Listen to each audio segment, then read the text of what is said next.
Alright, so the next step is to assemble all the drawers.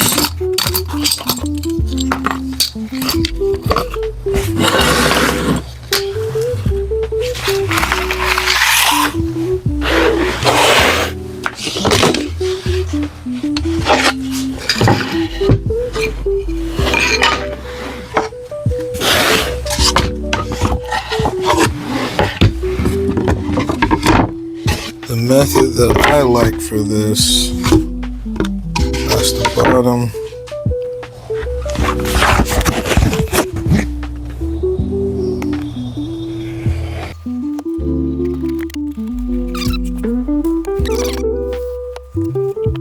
Alright, so one of the methods that I love to use for assembling, simple drawer boxes, especially shop boxes where, if I see a few staples, I'm not going to freak out.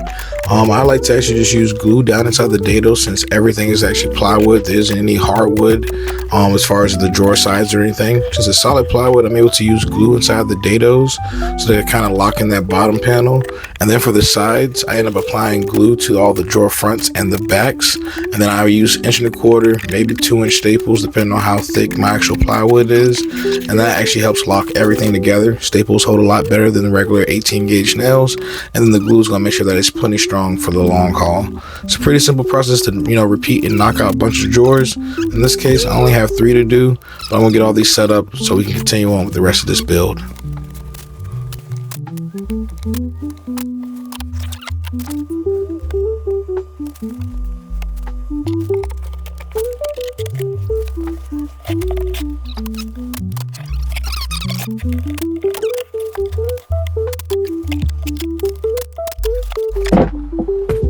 Alright, so you guys should have the gist of how I'm building all these drawers. I have one more to assemble, and I'll catch back up to you guys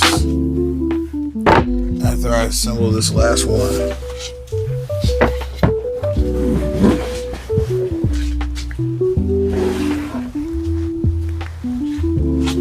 Probably not in the camera, but I don't think it's not catching. Alright, so continuing on with the drawer boxes. One thing I did do that you guys didn't see me do was I cut all the actual runners that are going to attach to the side of the drawer boxes themselves. And what I did was, because all these runners were initially cut the same length, the ones that were going inside the cabinet and the ones going on the drawer boxes, I took it over to the miter saw and I just cut an arbitrary length, maybe like a 3/4 inch block roughly. The spaces are all random. One of these are like 1/2 inch, this one's like 3/4, that one might be 7/8. But it didn't really matter because each block that I cut off came from a runner that was initially the full length. So if I stapled my stop block flush to the backside, no matter how much or how long, like say if this was a 2-inch piece, but it was still cut from a piece that was overall 12 7/16, I still have 10 7/16. This is still the full length. It's just missing the kerf. Each one of these pieces are only shorter by the kerf. So when I attach them to the drawer boxes and I attach them flush to the drawer box, when they seat all the way back, there'll be a positive stop. That's all I was trying to do. Probably not explaining it the best. Definitely let me know if you guys need a better explanation on that. I probably can sit down and think about the right words. But essentially, I created a set of stops without having to do too much math or thinking on it. And now for the spacing for the drawers, I actually cut this in half because I need multiple pieces of 1/4 inch.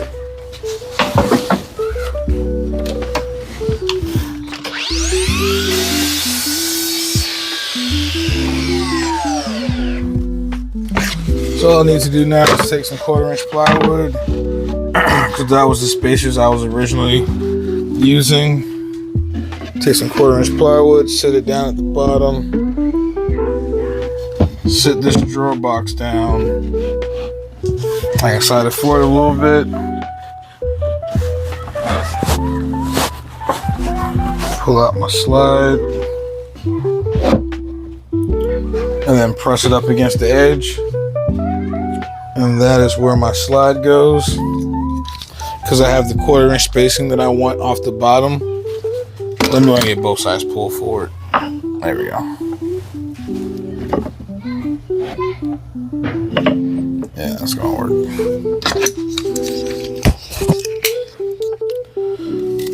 But I definitely want a sharper pencil before I make these marks.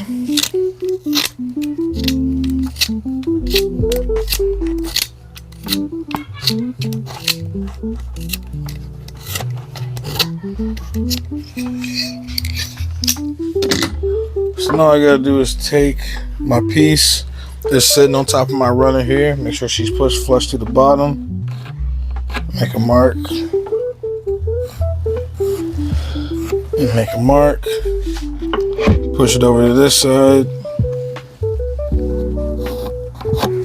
and then get my reference marks.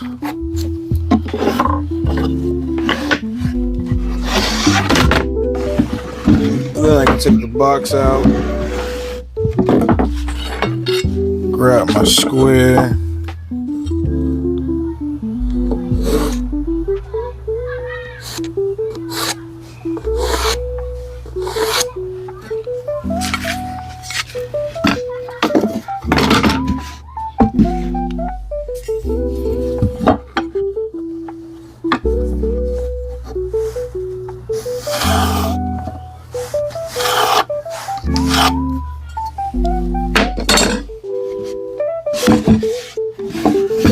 and I'm gonna screw these, but I think I might just start with some nails. Let's get that right on top of that line, perfectly flush to the front.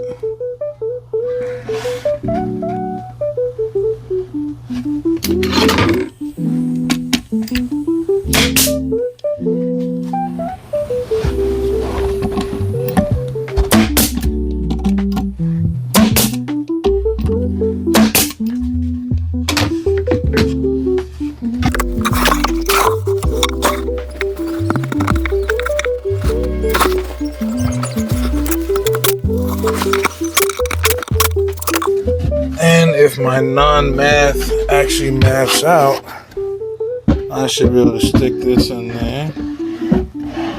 It should slide in and stop right flush with the cabinet carcass. And these runners have plenty of room, but they can't fall out.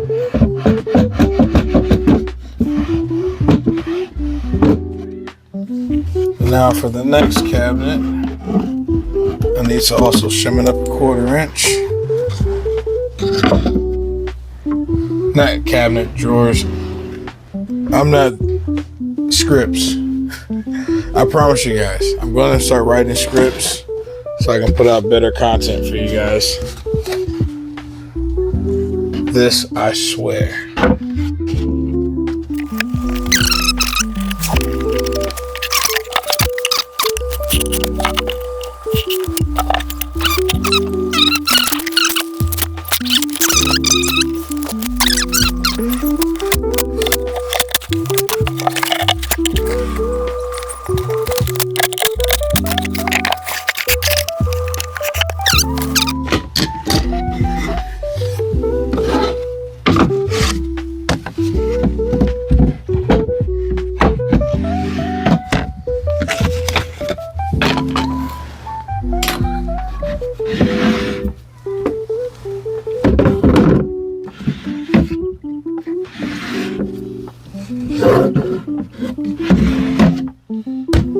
Alright, let's get this installed over on the drill press.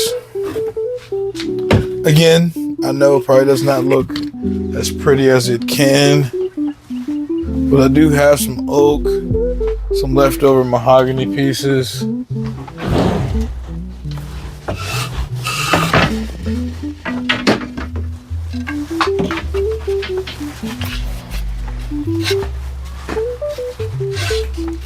So this also goes for the workbench as well.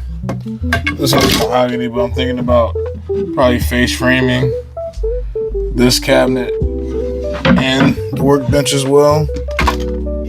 This one's red oak, so I have a good little bit of red oak, but you know, red oak around here, going all the way around, face frame and stuff on the inside. I mean, face frame, drawer fronts. Because again, all this was scraps being reused inside the shop. If you guys look at the drawers, you know, got some old liquid nail that I rubbed off.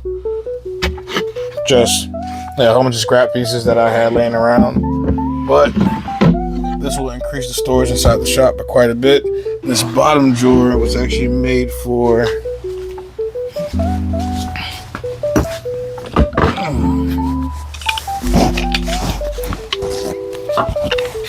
this is a piece that goes into the drill press. It's one of those XY axis.